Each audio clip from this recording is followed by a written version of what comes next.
तो hello everyone, आज जो हम लोग ट्रेनिंग ले रहे हैं वो हम लोग ले रहे हैं different type of cost involve in a restaurant. ठीक है, ये एक तरीके से हमारे मैनेजमेंट के पर्पज से है कि भाई अगर हम एक फूड बिजनेस चला रहे हैं तो कौन कौन सी कॉस्ट हमारी इन्वॉल्व रहती हैं। ठीक है ना, तो मैं लिख देता हूँ यहाँ पे cost in was in food business.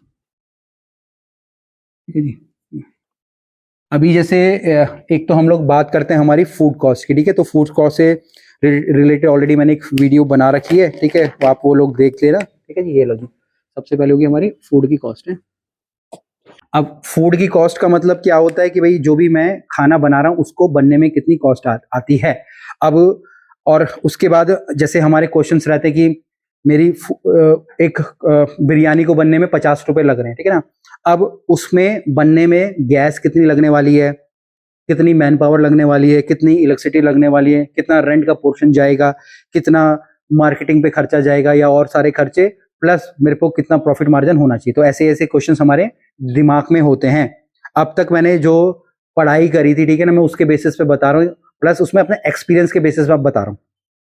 अभी जैसे हम लोग बोलते हैं कि हम लोग एक बिरयानी बना रहे हैं और मैं बोलता हूँ कि आप मुझे बता दो। ठीक है, या मैं दूसरा एग्जांपल लेता हूँ, मैं बोलता हूँ कि मैं एक पनीर टिक्का बना रहा हूँ या मैं चिकन टिक्का बना रहा हूँ और आप मुझसे क्वेश्चंस पूछ रहे हो या आप किसी से भी एक क्वेश्चंस पूछते हो कि भाई इसको बनने के लिए, क्योंकि फूड की जब आप कॉस्ट निकाल रहे हो आपको पता है कि आप अपने हाथ से कितना सामान डाल रहे हो। ठीक है, तो आपने जो भी सामान डाला आपने उन सबको प्लस कर लिया, कैलकुलेट कर लिया, 5 ग्राम 10 ग्राम, तो आपके पास एक कॉस्ट पता चल गई। ठीक है, मैं बोलता हूँ कि भाई एक किसी भी चीज को बनने की एक कॉस्ट हमारी 200 रुपये हो जाती है।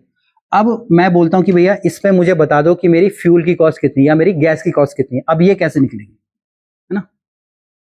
ठीक है, अब आप लोग जैसे बोलते हो कि भाई कोई फॉर्मूला बता दो कि भाई 5% 10%, बट एक्चुअली में प्रैक्टिकली वो चीजें नहीं होती है। रीजन क्या है मैं आपको वो भी बताता हूँ। जैसे कि मान लीजिए मैं एक चिकन टिक्का बना रहा हूँ, मैंने अब तंदूर है मेरे पास, तंदूर के अंदर मैंने कोयला डाला, मेरा 10-12 किलो एक दिन में लगता है। ठीक है, अगर मैं अपना 10-12 घंटे का ऑपरेशन चला रहा हूँ। अब अगर मैं बोलता हूँ कि भाई मैंने एक दिन में क्या कहते हैं अपना चिकन टिक्का डाला, ठीक है, अब उसी समय पे मेरा एक पनीर टिक्का भी आ गया, तो मैंने दोनों को एक साथ ही कुक कर दिया, है ना। या सेम टाइम पे रोटी आ गई तो मैंने रोटी भी लगा दी। अब या तो ये है कि मैं उसको 3 हिस्सों में डिवाइड कर दूं, ठीक है, जो कि प्रैक्टिकली पॉसिबल नहीं हो पा रहा है ना। तो कोई एग्जैक्ट परसेंटेज दे देना वो मुश्किल हो जाता है कि मैं बोलूँ भाई 5% आप फ्यूल की कॉस्ट रख लो, 10% फ्यूल की कॉस्ट रख लो। तो ये तो एक तंदूर का उदाहरण हो गया। दूसरा मैं बोलता हूँ कि मैं किसी चीज को बॉईल कर रहा हूँ, मैं बोलता हूँ कि मैं आलू बॉईल कर रहा हूँ। अब आलू बॉईल करने के लिए या तो मैं प्रेशर कुकर का इस्तेमाल करूंगा, ठीक है, कहीं कहीं पे हमारे को 50 किलो आलू बॉईल करने, हमारे पास प्रेशर कुकर नहीं होते तो हम लोग बड़े बड़े पतीलों के अंदर ढक्कन लगा लोगे करते हैं। ठीक है, डिपेंड करता है सिचुएशन। अब उस सिनेरियो में, ठीक है, क्या होगा, जहां पे प्रेशर कुकर होगा वहां पे जो गैस कम लगेगी, जहां पे वो लोग ओपन में बॉईल कर रहे होंगे पतीले में तो वहां पे ज्यादा लगेगी। अब ये कैलकुलेट कैसे होगी, तो कैलकुलेट करना इसको इम्पॉसिबल होता है। ठीक है, अब कैलकुलेट करना इम्पॉसिबल है बट प्रैक्टिकली हमको समझना पड़ेगा कि कैसे हम अपने बिजनेस में उसको इंप्लीमेंट करें। अब मैं एग्जाम्पल के लिए बोलता हूँ फ्यूल में मैं यहाँ पे अपना सिर्फ गैस ले रहा हूँ। ठीक है, अब मैं बोलता हूँ कि भाई एक महीने में मैंने ठीक है 50,000 के सिलेंडर मैंने यूज कर लिए। ठीक है जी, 50,000 के क्या करने मैंने सिलेंडर मैंने खरीद लिया। आपके इधर 1200 1500 1800 जितने की भी आ रही हो, एग्जाम्पल के लिए मैंने 50,000 के ले लिए। अब मैं क्या करूंगा, उस महीने में जितनी भी मेरी सेल्स हुई है, मैंने 50,000 के सिलेंडर खर्च करे और मैं बोलता हूं मैंने 5 लाख की सेल करी। ठीक है, और मैं ये आप लोगों को थोड़ा थोड़ा प्रैक्टिकली जो हमारे पास फिगर्स होते हैं, ठीक है ना, मैं उसका ही बता रहा हूँ। ठीक है, ये कोई ऐसा कहीं से नहीं दिमागी खुराफात नहीं है। ठीक है, अब इसको मैं 100 से मल्टीप्लाई कर दूंगा। ठीक है, 2 इधर कट गया, 2 इधर कट गया। ठीक है जी, ठीक है जी, 10। ठीक है, तो यहाँ पे सिर्फ 10% मेरी क्या आई है, फ्यूल की कॉस्ट आई है। ठीक है, तो आपको एक रेस्टोरेंट की अगर प्रॉपर कॉस्ट निकालनी है और फ्यूल की निकालनी है, ठीक है, तो आपको इस तरीके से ही करना पड़ेगा। एक महीने में आपने कितने सिलेंडर इस्तेमाल करें वो टोटल सेल इंटू 100। ठीक है, तब आपकी जाके आएगी 10%। तो अभी अगर मैं बोलता हूँ कि भैया मेरी फूड की कॉस्ट 200 है, तो 200 का 10% आपका जो भी होता है, ठीक है, आपको उसमें ऐड कर देना है। तब आप सोचिए कि उतनी कॉस्ट मुझे लगी है फ्यूल की मेरे पर्टिकुलर डिश के ऊपर। आप एग्जैक्ट 5%, 10%, 15% पकड़ेंगे ना तो वो कभी भी सही नहीं हुई। यहाँ पे तो मैं 10 ले रहा हूँ, हो सकता है कि जब आप कैलकुलेट करो नेक्स्ट मंथ के लिए तो हो सकता है कि ये भैया 9% ही हो जाए, हो सकता है कि 8% ही हो जाए, हो सकता है कि बढ़ जाए, ठीक है, कहीं पे मिस हैंडलिंग हो रही होगी तो हो सकता है कि वो बढ़ जाए, ठीक है। अब जब हम एक डिश को बेच रहे हैं, जो हमारा सेल्स प्राइस है, हम लोग बोलते हैं कि भाई हमारी मैन पावर, ठीक है, मैन पावर की कॉस्ट हमारी कितनी लग रही है, ठीक है। मैन पावर में हमारा सारा स्टाफ आ जाता है, अब खाने बनाने वाले और खाने बेचने वाले, मतलब कि किचन का स्टाफ भी आ जाता है, हमारा सर्विस का स्टाफ भी आ जाता है। अब यहाँ पे जब भी हम कोई बिजनेस स्टार्ट कर रहे हैं तो कुछ तो मिनिमम हमको रखना ही रखना होता है स्टाफ, ठीक है। ऐसा नहीं होता कि भाई मैंने तो मेरी सेल्स तो सिर्फ महीने की 1 लाख रुपए हो रही है और मैं सिर्फ 1 या 2 बंदों से अपना काम चला लूंगा, ठीक है। अब हम लोग चाहते हैं कि हमारी कुजीन चाइनीज भी बन जाए, है इंडियन भी बना ले, तंदूर भी बना ले, कोई बार में बड़े अच्छे अच्छे ड्रिंक्स बना दें, ठीक है, और सेल्स हमारी हमको मालूम है कि उतनी नहीं होगी और मैं कम स्टाफ रख लूं, ठीक है, तो वो भी सही तरीका नहीं है और उससे तो चीजें और ज्यादा गड़बड़ाती हैं, ठीक है। तो अब मैन पावर की कॉस्ट हमारी कैसे निकलेगी, तो जो भी टोटल सैलरीज हमारी होगी, ठीक है, टोटल सैलरीज मैं बोलता हूँ कि भैया मेरी मेरी मैं बोलता हूँ कि 4 लाख रुपए मेरी सैलरी होगी, है, ठीक है, 1 2 3 4 5, ठीक है, मेरी 4 लाख मेरी सैलरी मेरी हो रही है यहाँ पे, ठीक है, और मेरी जो सेल्स जा रही है वो जा रही है मेरी 10 लाख, ठीक है जी, एग्जाम्पल एग्जाम्पल एग्जाम्पल, ठीक है, इंटू 100।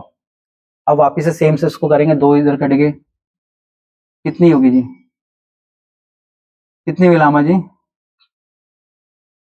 कितने परसेंट आई है, 15-20%, ये तो जस्ट 10 लाख की सेल है ना। हाँ हाँ, और ये मैन पावर कितनी है, 4 लाख। 4 लाख कितनी होगी, 40 है ना, 40, ठीक है।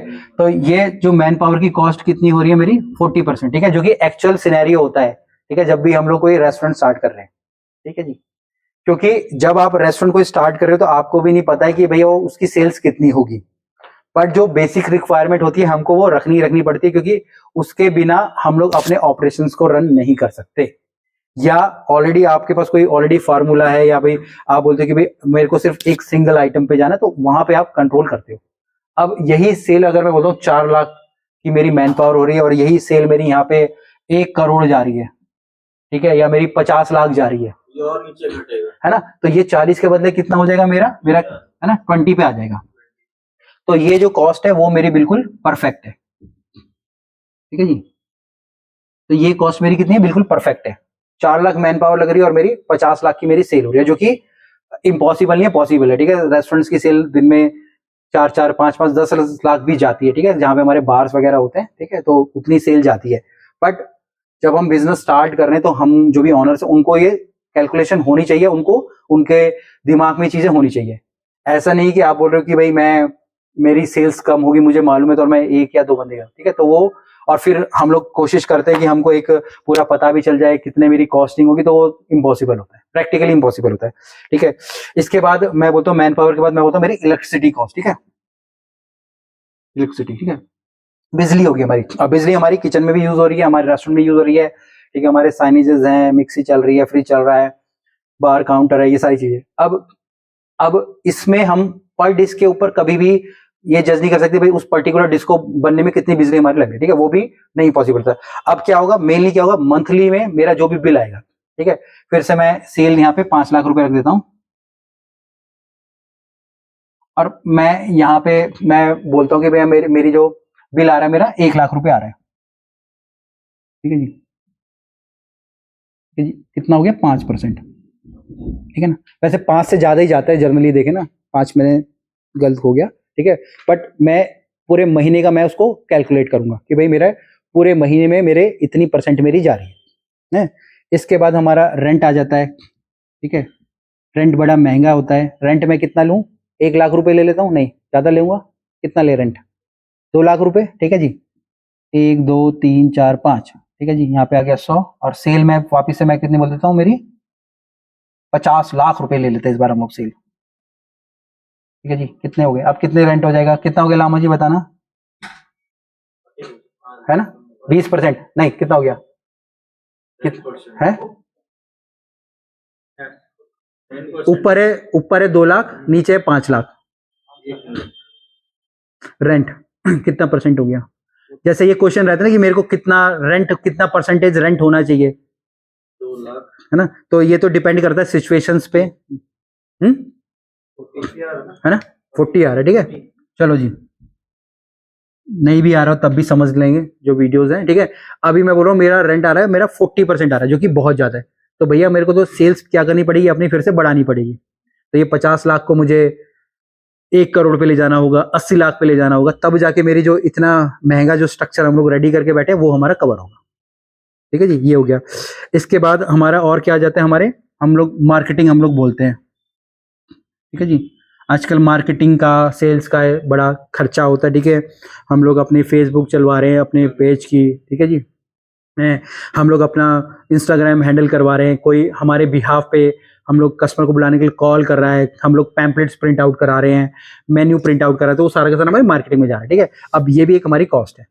अब ये सारी की सारी अगर मैं कॉस्ट निकालूंगा, मैं बोलता हूँ कि चलो फिर से मैं 5 लाख की मैं सेल ले रहा हूँ। ठीक है जी, 1 2 3 4 5 इंटू 100, 100 मैंने इधर रख दिया, और मैं बोलता हूँ कि मैं इस पे सिर्फ 50,000 रुपये खर्च कर रहा हूँ। ठीक है जी, ठीक है जी, ये 2 इधर कट गए, 2 इधर के 3 में कितना हो गया, 5% है, कितना हो गया 10। ठीक है जी, 10%। ठीक है, तो ये चीज मेरे को समझने की है ना। तो अब ये है ना, तो अब मार्केटिंग पे मैं खर्च कर रहा हूँ 10। इसके अलावा भी और भी खर्चे हो सकते हैं, डिपेंड करता है किसकी सिचुएशन क्या है। तो जब ये सारे के सारे खर्चे ऐड हो रहे हैं, ठीक है, यहाँ फूड कॉस्ट में यहाँ पे 30% पकड़ लेता हूँ। ठीक है, जब ये 30 40 50 60 70 80, ठीक है, अब ये देखे ना, ये तो 100% से भी ऊपर जा रहा है। ठीक है, तो मैं एग्जाम्पल के लिए लेता हूँ, मैं मेरी ये 120 जा रहा है। ठीक है जी, तो हम लोग यहाँ पे क्या है, हम लोग यहाँ पे जो हमारे ऑनर हैं वो हमारे लॉस में है। ठीक है जी, जो हमारे हमारे ऑनर है वो लॉस में है। बोलिए। फूड कॉस्ट आपने 200 रुपए एक अंदाजे से ली, नहीं, मैंने 30% लिखी है। 30%। वो भूल जाओ वापिस आओ। तो वो जो 30% है वो किस हिसाब से जोड़ा है, मतलब रॉ मटेरियल की कॉस्ट है। हमने जर्नली पकड़ लिया कि हमको 30% रख लिया, इसलिए हमने रख लिया, सिंपल। ठीक है ना। अब जब ये सारी की सारी हमने जोड़ दी तो हमारी 120% होगी, तो ये हमारा क्या हो रहा है, लॉस हो रहा है। ठीक है, तो हमको कोशिश करनी है कि हमारी जो कॉस्ट है वो कम से कम हो, बट कुछ मिनिमम बेयर चीज होती है उसको हम लोग नहीं कंट्रोल कर सकते। ठीक है ना, उतना वो होना ही होना है। तो जो भी अब इस वीडियोस को देख रहे हैं या जो भी अपने बिजनेस प्लान आउट कर रहे हैं, तो आपके पास प्रॉपर बैकअप्स होने चाहिए। ठीक है ना, क्योंकि एग्जैक्ट आपको पता ही नहीं चलता, जब अगर आपके पास कुछ बैकअप्स है तभी आप जाके बिजनेस कीजिए, ताकि आप उस बिजनेस को लॉन्ग टर्म पे रन कर पाए। नहीं तो आप सिर्फ लॉस में रहेंगे, 2-4 महीने लॉस में रहेंगे, then you will close down. तो कॉस्ट ये सारी इन्वॉल्व रहती है किसी भी एक फूड बिजनेस के अंदर। ठीक है, बाकी आप लोग जो भी देख रहे हैं, कुछ भी क्वेश्चन हो कमेंट्स नीचे जरूर लिखिएगा। फिर मिलेंगे एक नए वीडियो में, तब तक के लिए जी जय हिंद।